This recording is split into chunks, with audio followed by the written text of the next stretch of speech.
selama perjalanan kita 9 tahun, kita benar-benar ditemukan orang-orang baik. Siapa orang-orang baik itu? Kayak umroh, kita baru umroh. Oh iya, kemarin baru umroh. Kalau dilihat dari keadaan dari mana, Secara finansial kita belum mampu, secara fisik aku sakit itu gitu, doa terikat dengan mesin gitu ya.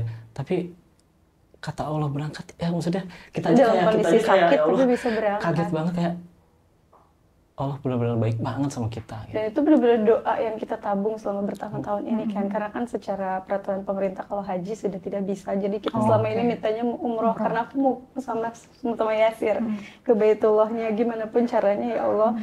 Alhamdulillah pas dipanggil umroh benar-benar kayak ya Allah, mau ngeluh apa lagi, sama Allah dikasih yang kita mau, jalanin aja dan husnuzan sih sama Allah, selalu husnuzan.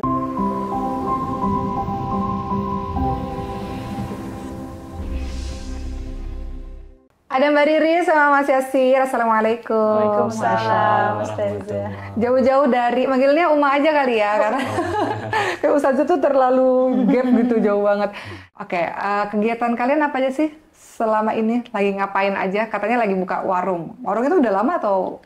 Udah lama sih, dari masih ada Dari almarhum mama. 2019 warungnya. Oke, jadi kegiatan. Tapi sebenarnya sebelum saya nanya kegiatan, saya udah nanya kabar belum sih tadi? Langsung loncat aja. Sehat nggak? Alhamdulillah. Kayaknya Mas Yasir juga Ya, fresh. alhamdulillah lagi fit ya. Iya, kelihatan fresh. Alhamdulillah. Alhamdulillah. Nanti kita akan bahas sedikit tentang kondisi Mas Yasir terkini. Tapi saya pengen tahu soal warung tadi, karena kita sebelumnya udah ngobrol sebelum kita mulai bahwa mereka ini lagi ngejalanin warung makan di depan rumah. Iya. Oke, itu usaha keluarga. Enggak sih. Usaha kita sih, Iya. cuma Oke. sebenarnya kita 2016 mulai bangkit nih, sejak divonis sakit kan 2015 nih. Jadi selama setahun kita benar-benar full, nggak ada kegiatan, nggak ada pemasukan. Nah, kita mulai bangkit di 2016, masuk 2017, buka warungnya kecil banget di seberang rumah, kedepannya sepetak aja. Oh, itu warung makan? Enggak, jualan apa sih, Kotak-kotak minuman, sama sosis OS. bakar Oh, gitu. oke. Saya ada lah biar ada pemasukan, karena kan udah nggak ada tabungan sama sekali. Terus di 2018 itu digusur ya, warungnya semua sekitaran pinggiran kali itu digusur. Ditambah juga Yasir waktu itu sempat kritis di 2017, jadi kita udah nggak bisa jalanin warung lagi, warungnya tutup berbulan-bulan. Lalu kita mulai bangkit lagi di 2019, ibu mertua bikinin warung, modelin warung baru gitu. Jadi alhamdulillah sampai sekarang nih masih bertahan. Jadi ini warung apa nih yang kalian lakukan, yang kalian jalankan? Makanannya Iya sih, warung kecil sih ya. kecil, Kita kedai warung-warung kecil. sarapan gitu. Oh, sarapan, Iya. jual-jual makanan, langsung makan di tempat? Iya. Kayak lontong sayur. Oh, jadi ini pekerjaan kalian pada saat ini? Oke, insya Allah cukup untuk membiayai hari-hari? Ya, alhamdulillah. Tapi di samping itu kita juga sering coba kayak jualan online, jadi reseller, dropshipper, afiliator kayak gitu. Masih coba berbagai macam. Oke. Nah, Mbak Riri sama Mas Yasir ini kan viral ya beberapa tahun belakangan ini mengenai bagaimana pengobatannya Mas Yasir. Nah, sebelum nanya lebih jauh, asal muasal kepikiran bikin konten tentang cuci darah ini gimana sih cerita awal? Jadi awalnya ceritanya itu Riri lagi hamil sekitar umur 5 bulan 6 bulan ya. 7 bulan. Ya. Itu belum sakit Mas Yasirnya? Udah. Oh, udah. Oke. Udah. Riri itu hamil di usia pernikahan kita yang ke 4,5 tahun. Sakitnya. Oh, nunggunya lama juga ya? Lama juga. Oke. Jadi setelah 3,5 tahun aku sakit baru dikasih anak gitu. Oke. Allah. Alhamdulillah. Ya, jadi pertama bikin YouTube ya. Kan kita Idenya lagi, siapa tuh? Bikin YouTube yuk atau bikin? ide aku sih. Oh, jadi Mas lagi Yasir ini lagi muter otak banget ya, kayak lagi nggak ada biaya untuk melahirkan gitu. Gimana ini caranya, aku kerja udah nggak bisa, warung maksudnya nggak ada pendapatan banget lah. Akhirnya kita cari peruntungan, kita bikin YouTube yuk. Kita sharing-sharing aja seputar gagal ginjal aku. Oh, pikirannya mudah-mudahan dari sini dapat penghasilan untuk ngobat untuk biaya hari-hari dan pengobatan. Oke, terus? Ya, terus Mau biaya alhamdulillah sih, melahirkan anak ya? dalam waktu 3 bulan langsung monet. Wow, cepet. Iya. Viewsnya lumayan bagus dan cepat. Jadi itu awal bikin konten itu idenya itu maksudnya isi kontennya itu apa? Seputar Kehamilan keseharian kita aja dan ya. sharing-sharing edukasi seputar gagal ginjal. Oh, Ya, oke. jadi kita sering biasanya kan suka pasien gagal ginjal tuh selalu ada lagi gitu ya, banyak banget pasien baru, dan karena suka bingung kan orang-orang mau nanya ke siapa gitu. Dan sejauh ini aku 9 tahun mau sakit emang udah kayaknya ribuan orang yang nanya tentang gagal ginjal gitu. Tapi video yang meledak gitu, yang bikin akhirnya jadi banyak yang nonton itu adalah saat aku share melahirkan di saat suami sedang cuci darah. Oh iya. Nah gimana tuh perasaannya pada saat itu melahirkan sendirian? Tanpa suami maksudnya? Sedih sih, maksudnya ya benar-benar. Bertepatan pada saat Mas Yasirnya cuci darah tuh 4 jam 5 jam gitu ya? Iya, 4 jam. Di waktu yang bersamaan? Iya. Di rumah sakit yang sama lagi apa beda? Ya, aku di bidan dekat rumah. Oh oke. Benar-benar bersamaan karena begitu, mungkin kita berjuangnya bersama-sama. Aku kontraksi, Yasir cuci darah. Soalnya begitu bayi lahir, Yasir datang. Jadi Zen langsung diazanin. Oh, alhamdulillah. Padahal dia selalu berdoa jangan sampai pas ngelahirin jadwal cuci darah. Tapi Allah ya, 9 bulan berdoa sama Allah jangan sampai. Perasaannya Mbak Riri pada saat itu apa? Perasaannya Mas Yasir pada saat itu apa? Pada saat melahirkan, Mbak Riri dulu ya, perasaan melahirkan. Itu saat di bidan sih, aku bilang, udah aku gampang cuci darah bisa nanti siang atau besok. Emang bisa ditunda cuci darah? Ya bisa aja, tapi ya emang ada sedikit resiko gitu. Maksudnya resikonya mungkin bisa sesek, parah gitu. Itu aja kondisinya udah kayak agak sesek sih. Cuma Lili kayak, jangan, kamu pergi aja, kamu cuci darah aja. Aku pengen kamu keadaan lagi baik-baik aja saat anak kita lahir. Betul. Ya gimana rasanya ninggalin istri yang pada saat itu? Itu udah pembukaan atau belum tuh? Atau sudah pembukaan 3. Itu ya sedih ya, terus kayak khawatir juga gitu. Sampai ke rumah sakit aja buru-buru, sampai ke susternya minta, suster cepetan suntik. Jadi ngantri kan, mau cuci darah tuh ngantri di suntiknya. Tapi suster dan pasien lain karena tahu kan Riri sampai hamil besar masih nganter, jadi Yasir diduluin. Oke. Terus selama di cuci darah mikirin istri gimana tuh? Iya, itu sambil apa video call gimana keadaan istri? Terus ya akhirnya ini kayaknya udah mau lahiran kan, kata prediksi sore ya atau malam. Prediksi sore kata bidan. Tapi ternyata ini udah mau lahiran. Ya Allah. Nah, jadi aku udah minta tolong aja siapin kakeknya untuk azanin bayi. Tapi alhamdulillah masih dikasih rezeki langsung ayahnya pas banget ya. azanin. Lahir dibersihin, disimpan, aku lah datang. Alhamdulillah. Masya Allah pas azan zuhur. Oke, Mbak Lili gimana pada saat itu? Sedih sih jujur karena merasa ya Allah aku udah 9 bulan full setiap hari setiap malam berdoa minta jangan sampai ini terjadi, melahirkan di waktu yang bertepatan sama suami harus cuci darah, tapi kan qadarullah ya selalu ada hikmah baik yang Allah siapkan di setiap ujian. Nah ternyata ya harus cuci darah dan hikmahnya adalah setidaknya saat bayi lahir ayahnya dalam kondisi yang lebih baik, tidak dalam kondisi sesak atau lemas karena kan sudah dicuci, sudah dibuang. Jadi Mas Yasir ini sakit gagal ginjal setelah berapa tahun pernikahan? 1 tahun. Oke. Pernah nggak ada pikiran gini, ini belum dapat anak nih, apa karena aku yang sakit? Berpengaruh nggak ya? Kira-kira bisa dapat anak nggak ya? Ada nggak kepikiran begitu kan? Kadang-kadang manusia kan kalau udah 1 tahun, 2 tahun, 3 tahun nggak dapat anak nih, apa gara-gara karena aku seperti ini atau gimana? Ada nggak pikiran-pikiran seperti itu? Ya sempat sih beberapa kali mikir gitu, tapi alhamdulillah sih dari awal selalu dikasih selalu berprasangka baik sama Allah gitu. Allah pasti akan ngasih di waktu yang tepat gitu. Dalam 9 tahun perjuangan cuci darah ini kan pasti ada hopeless kan? Maksudnya nggak semua orang sakit itu, karena kan saya juga ngalamin saya juga sakit belasan tahun gitu dengan autoimunnya gitu. Sekuat-kuatnya orang tuh ada masa di mana dia hopeless, ada masa di mana kayak ibu saya tuh dalam kondisi yang terberat tuh yang depresi gitu ya, dengan sakitnya kayaknya udah nggak usah lagi gitu, maksudnya jangan hidup lagi deh gitu, terlalu lama dan terlalu sakit gitu, dan ada mereka sakit, dia sakit tapi dia juga nggak tega ngeliat orang yang ngerawat dia sakit gitu, ada perasaan kayak aku kok nyusahin banget gitu. Nah itu kan perasaan ibu saya yang sakit tuh begitu gitu. Nah kalau dalam kondisinya Mas Yasir ada masa-masa seperti itu nggak sih? Ada, jelas pasti ada yang ada sakit. Dulu ya, gimana malah ya mungkin karena hopeless dan insecure juga, jadi merasa tidak bisa menjadi suami yang memberikan masa depan yang baik untuk istrinya. Akhirnya menyerahlah dengan sakitnya, ingin memulangkan Riri ke orang tua. Maksudnya kita di tahun berapa pernikahan? Baru 1 tahun. Baru setahun sakit juga, jadi kamu masih muda, aku kembalikan kamu ke orang tua kamu biar kamu bisa mendapatkan masa depan yang lebih baik daripada sama aku. Bahkan mertua pun orang tuanya juga sama, ayo kita anterin pulang, nggak apa-apa. Secara baik-baik, kita nggak akan benci kok sama kamu, keluarga aku nggak akan ada yang benci sama kamu, aku jamin. Gimana tuh rasanya di satu sisi sakit, tapi di satu sisi harus ngerelain orang yang kita cintai untuk ya udah kalau mungkin dia hidup lebih bahagia kalau nggak sama aku. Kalau ngikutin kata hati sih yang nggak mau ya, namanya itu nggak mau, pasti nggak mau. Tapi aku berpikir kayak nggak mau egois gitu. Ini sakit aku seumur hidup loh, ke dokter vonisnya gitu, harus cuci darah. Kamu takutnya nggak kuat gitu. Jadi mama aku sering nanya, gimana Riri kuat apa enggak gitu. Udah nanti kita tanyain aja langsung gitu. Jadi setelah ditawarin gitu, Ririnya malah marah. Marah pada saat itu. Kenapa Mbak Riri marah? Ya, aku sudah menikah, sudah menjadi tanggung jawabnya, sudah menjadi makmumnya.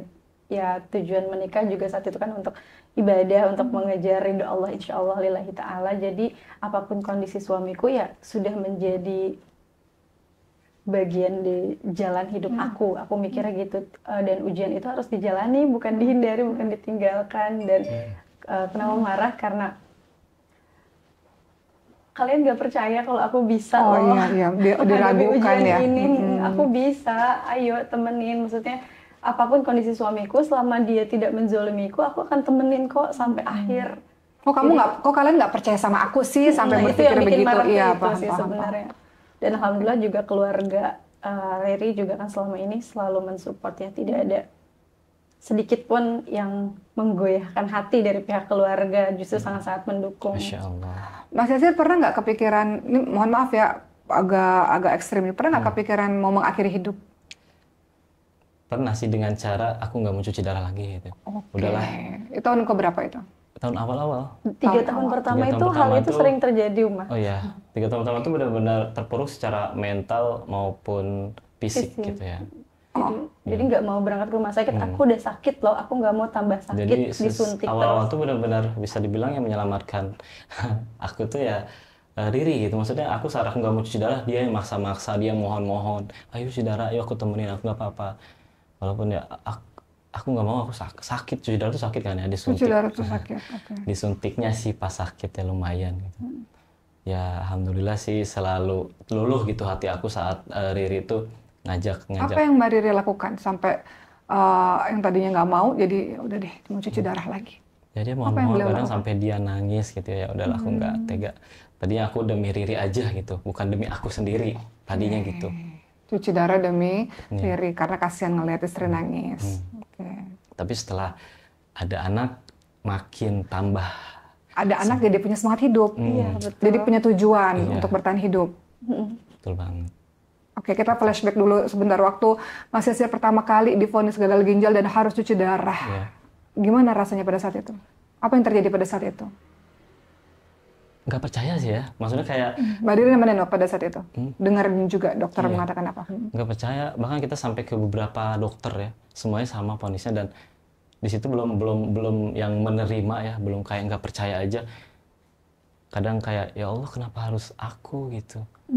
Ya di situ marah sama Allah nggak? Ada perasaan pernah marah nggak sama Allah? Kenapa sih gini banget hidup aku? Kalau sampai marah gitu nggak sih ya? Kayak kenapa harus aku sih, maksudnya banyak orang yang maksudnya di luar sana mungkin yang mabuk-mabukan tapi sehat gitu, suka gitu ya.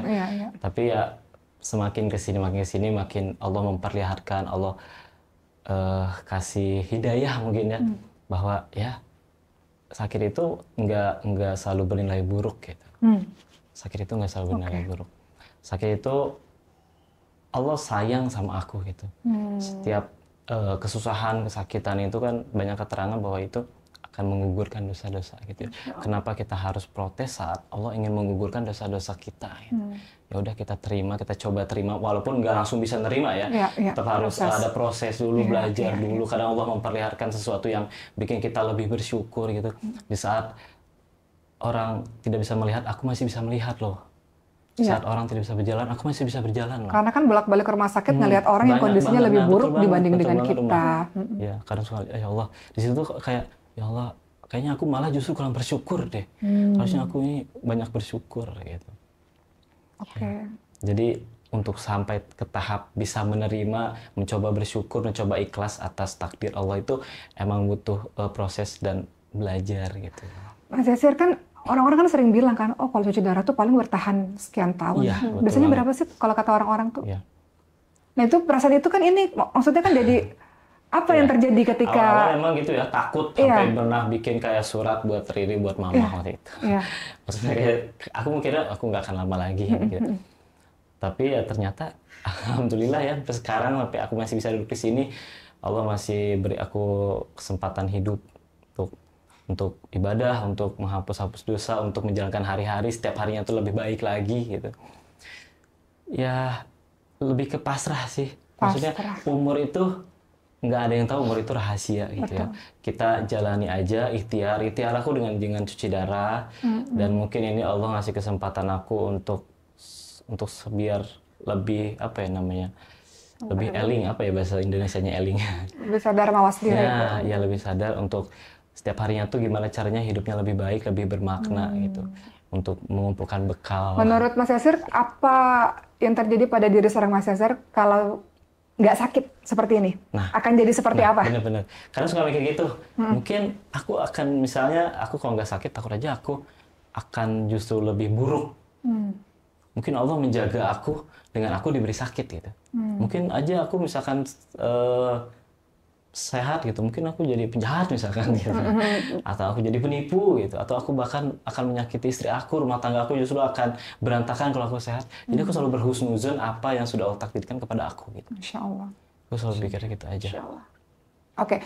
Hikmah dari sakit ini apa sih? Jadi belajar apa sih? Atau jadi tahu apa sih tentang kehidupan? Atau jadi ngerti apa sih? Pertama, dunia ini kecil banget ya. Dunia itu cuma sebentar. Kayak dunia, aku jadi nggak terlalu memikirkan hal-hal duniawi gitu. Jadi yang penting ada, cukup, aku bisa ibadah, bisa tenang hidup, kayak udah cukup gitu. Rumah tangga harmonis, anak aku sehat. Ya, udahlah, nggak mau neko-neko, nggak mau macam-macam. Aku syukuri apa yang Allah berikan. Bahkan aku suka mikir, aku mintanya apa, tapi Allah ngasihnya lebih. Masya Allah. Contohnya? Aku selalu merasa kayak gitu, ya Allah. Contohnya? Dalam hal rezeki aja gitu ya. Aku nggak pernah minta yang kayak muluk-muluk gitu. Tapi Allah selalu ada aja jalannya gitu. Ada aja jalannya. Alhamdulillah selalu Allah pertemukan dengan orang-orang baik gitu. Selama perjalanan kita 9 tahun, kita benar-benar dipertemukan dengan orang-orang baik. Siapa orang-orang baik itu? Kayak umroh, kita baru umroh. Oh iya, kemarin baru umroh.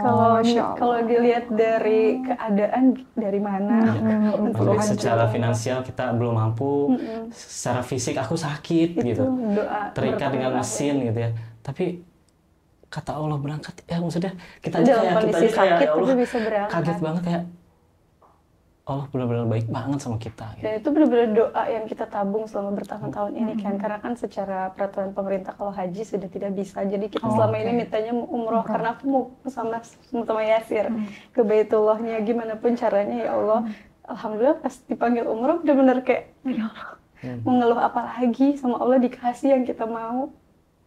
Jalanin aja dan husnuzan sih sama Allah, selalu husnuzan. Gimana yang pertama kali ngeliat Ka'bah? Berdua. Nangis. Jangan pas pertama masuk, kita pertama ke Madinah ya. Madinah, oke. Ke Madinah gimana? Aja aku benar-benar kuat banget ya Allah. Maksudnya, Allah makasih ya Allah atas semua rezeki ini ya Allah, benar-benar. Allah tuh baik banget ya Allah. Pas kesana malu ya, lebih ke malu sama Allah ya Allah. Maafin dengan dosa sebanyak ini tapi dikasih terus. Insyaallah, apalagi pas lihat Ka'bah ya benar-benar. Gimana ziarah Pak Rasulullah pada saat itu? Masya Allah, sampai nangis sih pasti, nangis banget. Bahkan yang kalau yang ke Raudhah kan cuma sekali, tapi kalau yang luarnya itu kan bisa berbalik-balik ya. Aku sampai hampir 3 balik waktu itu. Dengan keadaan maksudnya sakit ya, aku habis cuci darah gitu ya. Belum, besoknya cuci darah. Tapi dalam keadaan aku udah mulai agak bengkak dan sesek. Itu sampai 3 balik, bahkan sampai yang ya sih kok kuasnya 3 balik gitu. Yang sehat aja maksudnya cuma 1 balik gitu. Bahkan saat aku merasa kurang aja 1 balik gitu. Pengen berbalik-balik. Saat tawaf sama sa'i itu dalam kondisi yang benar-benar tawaf jalan apa pakai kursi roda? Jalan. Jadi itu tuh benar-benar ya, saya paginya cuci darah. Dari subuh sampai jam 9 jam 10 cuci darah. Di rumah sakit mana? Di rumah sakit Madinah. Oke, kalau di Mekah rumah sakit mana? Di Madinah rumah sakit King Fahad, di Mekah rumah sakit King Faisal. Oke. Nah, cuci darah jam 10, dan biasanya kalau di Indonesia sepulang cuci darah itu lemas, udah nggak bisa ngapa-ngapain, harus full bed rest. Sedangkan di sana kita di rumah sakit udah ditunggu, harus check out hotel Madinah untuk langsung ke Mekah. Wow. Dan begitu sampai Mekah kita udah ihram, udah langsung tawaf. Sedangkan kondisi ini baru selesai cuci darah, udah nangis di kereta full. Ya Allah gimana? Ya Allah, aku titipkan suamiku. Aku titipkan suamiku ya Allah. Padahal udah dikasih keringanan sama Pak Ustadz nggak usah ikut, tapi kan udah sampai sana masa nggak ikut loh. Itu bener-bener full berdoa, ya Allah beri kekuatan suamiku, beri kenyamanan suamiku, kuatkan, bantu langkahnya, tuntun dia ya Allah. Kuatkan aku juga untuk menjaganya. Dan begitu turun di Mekah, langsung tawaf, langsung sa'i, bahkan dia paling depan barisannya, nggak istirahat, nggak apa, dikasih kekuatan langsung sama Allah. Aku jadi nangis sambil tawaf, ya Allah. Nggak nyangka bisa suamiku ya Allah kayak merasa dituntun langsung gitu sama Allah, dijagain. Benar-benar melihat kuasa Allah di sana. Benar-benar aku nyampe Mekah pas mau mulai tawaf, benar-benar semua yang aku rasa hilang. Benar-benar semua yang aku rasa hilang. Aku benar-benar tiba-tiba kayak kuat nih tiga. Benar-benar kuat aja, bahkan kayak aku tuh merasa aku sehat gitu. Masya Allah, tabarakallah. Aku dari belakang ngeliatnya, ya Allah suamiku jalan sejauh ini dalam kondisi baru pulang cuci darah. Makasih. Ajaib. Masya Allah.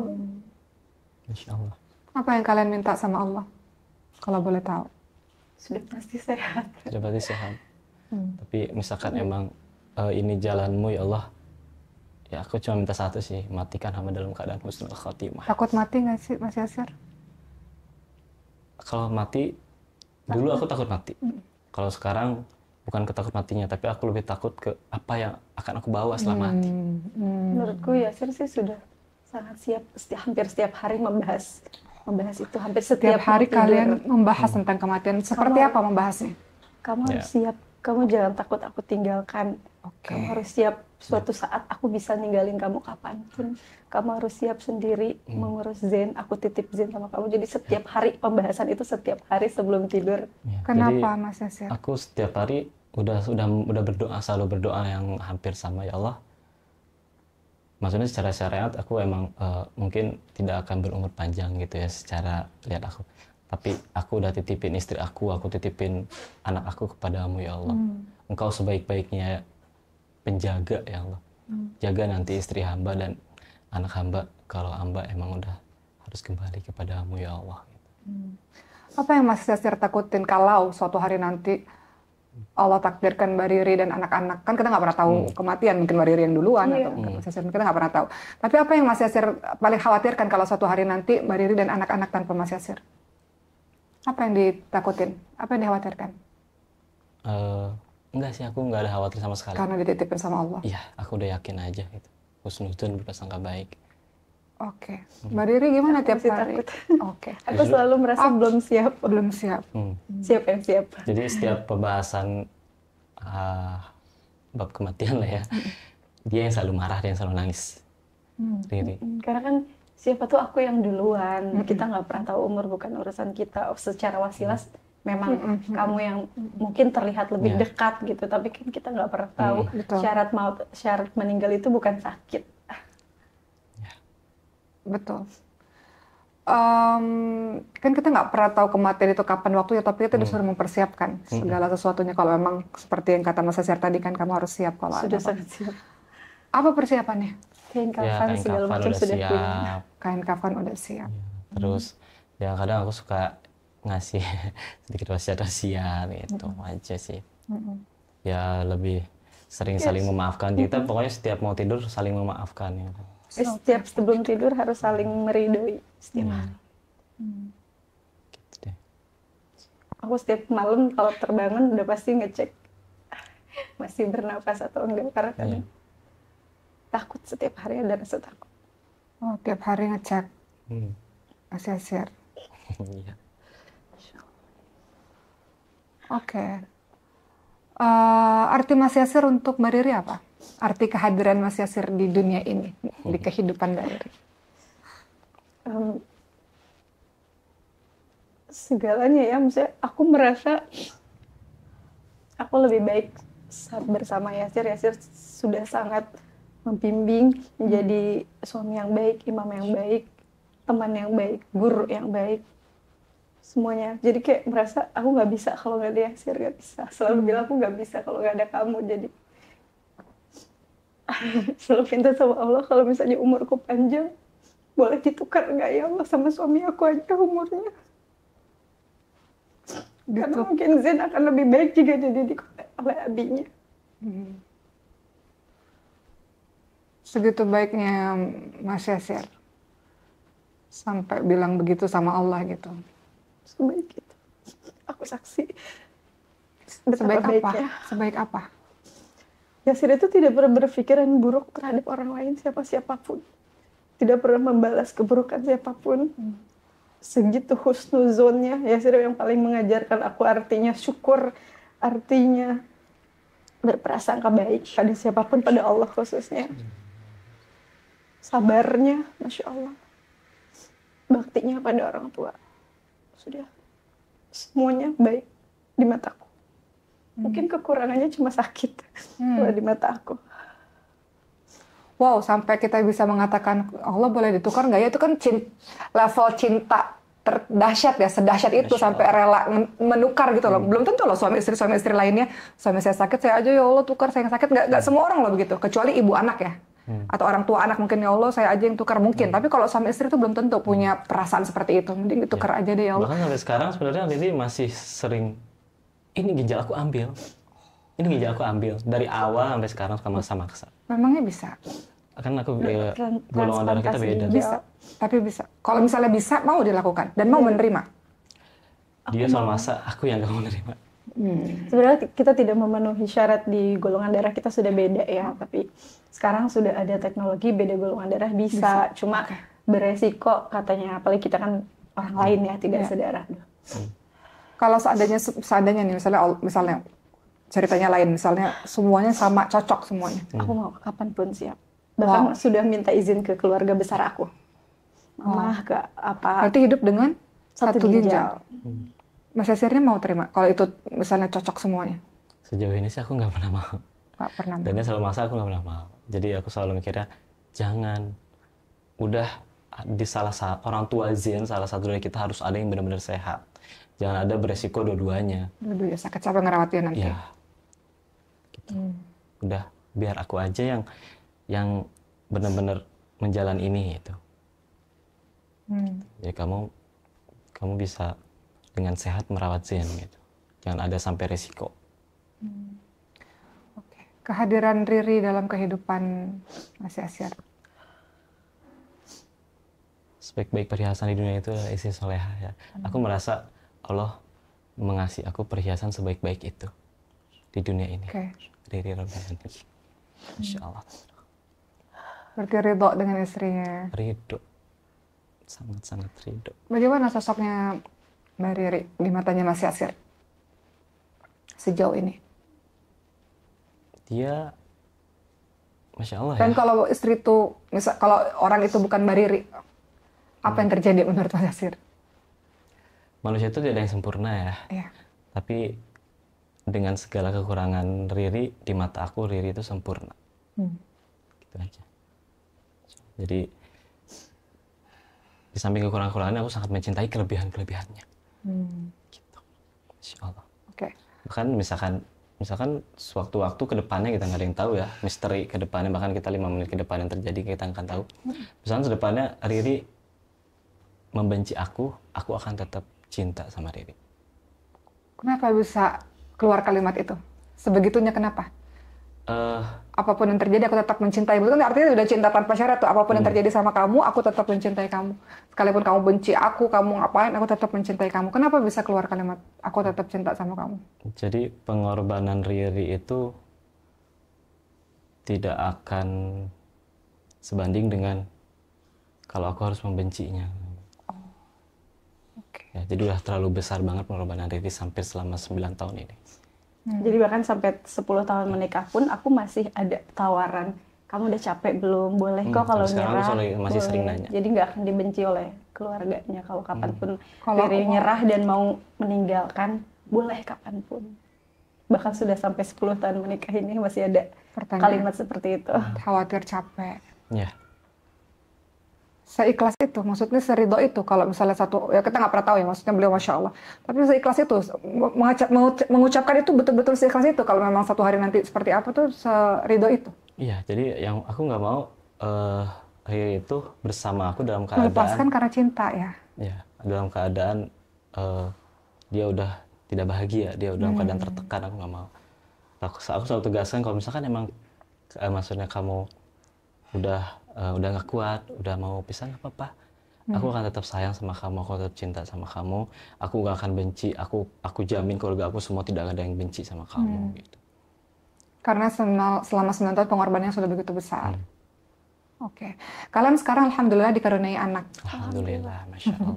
Penerus kehidupan, penerus masa depan. Iya. Sehingga jadi punya semangat untuk bisa terus bertahan, alasan untuk bisa terus melanjutkan hidup. Mungkin video ini, kita nggak pernah tahu, video ini mungkin tetap masih ada 10 tahun lagi, 20 tahun lagi di YouTube gitu kan. Anak ini namanya siapa? Anak Zain. Zain makin lama makin besar. Dia lihat semuanya kan dari awal, karena kalian mengabadikan di sosial media gimana ayahnya berobat, gimana ibunya mendampingi. Mau ngomong apa sama Zain dari Mas Yasir dulu, nanti baru dari ibunya. Ketika Zain nanti udah mulai ngerti, dia ngeliat YouTube, terus dia nemuin video ini, ngelihat gimana ayah dan ibunya bercerita tentang perjuangan selama ini, menunggunya juga sangat lama, 4 tahun gitu. Dan sebesar ini rasa cinta ayah ibunya, saling cinta satu sama lain. Mau ngomong apa, mau ngasih pesan apa sih sama Zain? Untuk Zain remaja. Zain, makasih ya udah hadir di makasih udah ada makasih udah ada untuk Abi dan Ibu. Makasih udah jadi semangat untuk Abi, untuk Ibu. Udah menjadi kebahagiaan untuk Abi dan Ibu. Semoga Zain selalu dalam penjagaan Allah Subhanahu wa Ta'ala. Semoga Zain Allah mudahkan untuk menuntut ilmu-ilmu yang bermanfaat. Amin. Semoga Zain menjadi manusia yang bermanfaat, khususnya untuk umat Nabi Muhammad SAW. Amin ya Allah. Amin. Ada pesan-pesan apa lagi? Kalau satu hari nanti nggak sama ayahnya lagi, mau pesan apa? Kan kita nggak pernah tahu umur. Zain, kalau Abi udah nggak ada, umur nggak ada yang tahu ya Zain. Umur itu rahasia. Pastikan Zain jaga ibu ya. Walaupun Zain nanti udah punya istri, udah punya anak, tetap Zain itu haknya ibu. Oke? Jadi tetap sayangi ibu sampai akhir hayat. Ibu itu yang paling utama ya Zain. Itu pesan Abi, oke? Kalau Zain sayang sama ibu, Zain jadi anak yang soleh, insya Allah hidup Zain itu berkah. Nggak akan ada kesulitan apapun. Kalaupun ada kesulitan, pasti Allah permudah saat Zain hormat sama ibu nanti.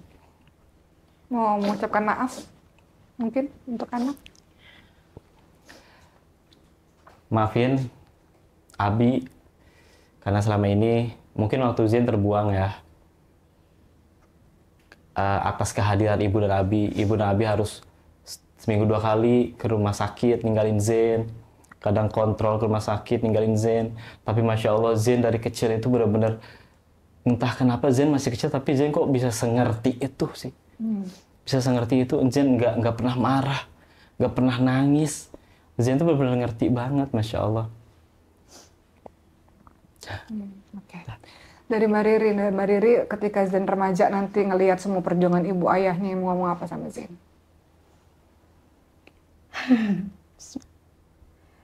Terima kasih sudah mau menjadi anaknya Ibu sama Abi di dunia. Terima kasih juga sudah hadir di saat yang tepat. Saat waktu itu Zain hadir saat Abi sudah hampir menyerah. Saat bahkan Ibu sudah tidak bisa untuk membangkitkan semangat hidup Abi lagi, tapi Zain hadir di waktu yang tepat. Zain membangkitkan lagi semangat hidup Abi. Abi jadi punya semangat untuk bertahan, untuk melawan sakitnya. Terima kasih sudah meringankan tugas ibu di dunia, untuk menyemangati Abi, untuk menjaga Abi, mendoakan Abi. Terima kasih sudah menjadi anak yang baik. Maaf atas segala kekurangan ibu. dan Abi selama ini menjadi orang tua Zain. Mohon maaf, Zain sudah jadi anak yang sempurna untuk kita. Mohon maaf, Ibu dan Abi belum bisa jadi orang tua yang sempurna untuk Zain. Maaf, banyak waktu Ibu dan Abi yang terbuang untuk Zain. Zain sering ditinggalkan dari kecil sampai sekarang, tapi semoga Zain nanti mengerti dan tetap sayang terus sama Ibu dan Abi. Alhamdulillah. Masya Allah, Alhamdulillah, kita belajar banyak banget hari ini ya. Kita belajar tentang orang-orang pilihan yang Allah pilih untuk bisa merasakan sakit. Alhamdulillah. Kalau dulu mungkin kesel, marah. Kalau sekarang udah ucapannya Alhamdulillah. Karena dari sakit jadi belajar banyak hal, jadi ngerti tentang kehidupan, jadi lebih mawas diri ya untuk persiapan kematian. Karena sebenarnya yang mengerikan itu justru yang mati mendadak karena nggak ada persiapan sama sekali. Ya kan, nggak ada persiapan untuk taubat sama Allah, nggak ada persiapan jadi orang baik, nggak ada persiapan juga untuk keluarganya gitu. Tapi dengan sakit justru sebenarnya jadi belajar banyak hal dan jadi banyak waktu untuk mempersiapkan diri untuk berteman sama Allah. Makasih ya Mas Yasir udah menginspirasi banyak banget. Masya Allah, mudah-mudahan teman-teman yang lagi sakit ya juga punya semangat lagi bahwa kalian gak sendiri, setiap orang ada ujiannya masing-masing, dan dari satu kesedihan ternyata ada kok kebahagiaan-kebahagiaan yang lainnya. Salah satunya kebahagiaannya Mas Yasir itu didampingi oleh orang-orang sekitar yang mensupport untuk terus semangat dan bertahan hidup. Jadi kalau orang-orang di luar aja udah semangat, jadi kitanya juga semangat karena kita dibutuhkan. Jadi Mas Yasir sangat dibutuhkan oleh Mbak Riri dan dibutuhkan oleh anaknya, insya Allah. Jadi harus selalu punya semangat untuk sehat. Makasih ya Mas Yasir dan Mbak Riri. Semoga jadi amal jariah, jadi menginspirasi orang banyak. Sehat-sehat selalu. Dan teman-teman komen aja di bawah kira-kira mau ngundang siapa, mau cerita-cerita tentang apa. Mudah-mudahan bisa menginspirasi hidup kalian semua. Terima kasih. Kita ketemu di vlog-vlog berikutnya, di podcast berikutnya. Dah, assalamualaikum. Assalamualaikum.